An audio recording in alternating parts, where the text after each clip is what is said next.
The series of events I'm about to recount happened over 30 years ago, during my early childhood. Forgive me if some details are shaky, but I'll try to remember as much as possible. I was around 10 years old. My extended family was massive. At that age, it was hard for me to remember the faces of all my relatives, let alone their names.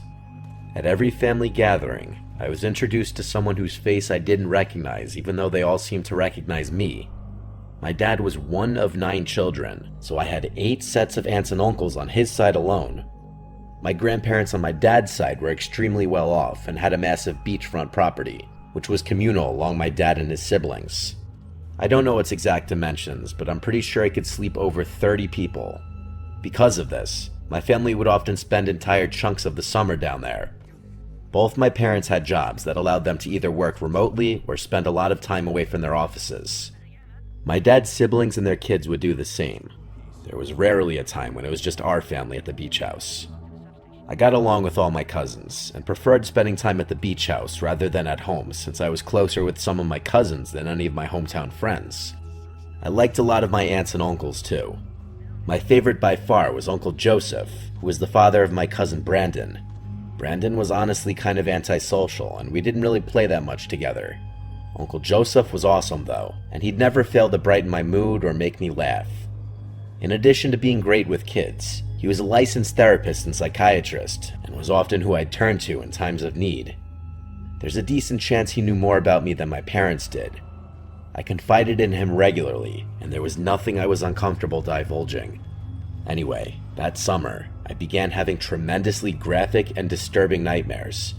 As far as I can recall, there weren't any common themes between them. They'd all just be about something psychologically taxing, like a family member dying or being alone forever, or something along those lines.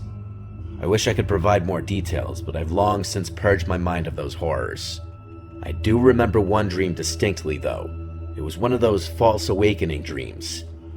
I woke up and went downstairs to meet my parents for breakfast, like I'd do on a typical morning. When I got downstairs though, they weren't in the kitchen, and there was no food on the dining room table. I ran back upstairs and barged into my parents' and then siblings' rooms, but no one was there. The rest of the dream was basically me crying on my bedroom floor, wondering why everyone had abandoned me. After 3 or 4 of those nightmares in a row, I decided to tell my Uncle Joseph out of embarrassment of telling my parents. He listened with a concerned look on his face as I described the kinds of things I was experiencing, and he even started writing things down in his little notebook. He instructed me to do some meaningful internal self-reflection, as something was clawing at my subconscious. What kind of self-reflection was I supposed to do though? I was 10 years old. He told me he'd mull things over, and that I should come back to him if the problem persisted. Of course, it did. A few days and nightmares later, I gave Uncle Joseph an update. He told me he'd been thinking about the situation, and that he had figured out what was going on in my brain. He said that even though I didn't think it, I was deeply frustrated with my parents and was harboring some unresolved resentment towards them. I was more confused than I've ever been. I was nothing if not a well-behaved, polite, grateful kid. I had always listened to my parents and loved them more than anything. Uncle Joseph knew what he was talking about though. He was a therapist after all. I assumed he had dealt with similar situations in the past and considered myself lucky that he was helping me. I asked him how I should proceed with everything, and told him this newfound knowledge kind of scared me. He told me it was perfectly normal that I was scared, and that most of his adult patients react in the same way. He then told me it was also normal that I disagreed with what he was saying, since dreaming implies a subconscious feeling that the brain refuses to accept. That did kind of make sense to me. He told me that in the next few days, I should be slightly more disobedient when it came to my parents. He told me to try saying no more often, and to argue with them when I didn't get my way. So that's what I did. For 3 days after talking to him, I behaved so uncharacteristically that my parents got concerned. They told me they didn't like my recent behavior, and I'd better quit it. It killed me to do that to them, but I couldn't stand having nightmares literally every night. My 10-year-old self would have done anything to put an end to those night terrors. They didn't stop though. In fact, they actually got worse. More graphic, more disturbing, and more vivid. It was too much. I confided in Uncle Joseph again, and he told me there was one more thing we could try. I begged him to tell me what it was, but he seemed hesitant. After a few minutes of pleading, he revealed what the thing was. He said my brain was too mature for my young body and that I needed to set it free. Obviously, I had no idea what he meant by that. He told me if I had one more nightmare, he'd tell me what I had to do. I went to sleep, terrified that night. I didn't want to set my body free, even if I didn't know what he was talking about. That night, I actually woke up before having a nightmare. In the several days that this had been going on, I had never woken up before having a nightmare. This was new. For some reason, though, I was scared to move or even breathe loudly.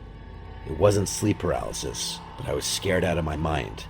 I stared at the wall in that same position for a full minute, not quite sure what I was doing. The next thing I heard was something I will never forget, no matter how hard I try. Whispering, right next to my ear. Uncle Joseph's whispering. I was sure of it. I turned over and screamed, which sent him flying back. He quickly left the room and shut the door. I sat there in a cold sweat. Part of me thought I was still having a nightmare. Instead of going back to sleep, I ran to my parents' room and told them everything. I told them about the nightmares, about Uncle Joseph, about everything. My dad didn't waste a second. He stormed into Uncle Joseph's room and confronted him. My uncle obviously denied everything, but my dad was a big dude and could easily push him around. A fight broke out between them, and my dad snatched the satchel Uncle Joe carried everywhere. Uncle Joseph promptly gathered up his things and basically ran to his car. My dad started going through the satchel, and what he found was sickening. There were pages and pages of dream-related things, both handwritten notes and printed articles. Articles about inducing dreams, specifically nightmares. Personal notes about different techniques, previous data, and types of experiments. It was horrific. Uncle Joseph was eventually arrested, as the police found some even more suggestive things on his computer. I'm not going to go into full detail, but I'm sure you could piece together what they found based on Uncle Joseph wanting to set my body free. I never saw him again. I don't know what happened to him long term, since my parents never liked talking about the situation, at least around me. Sometimes I kick myself for being so naive about the whole thing, but there's nothing I can do about that now.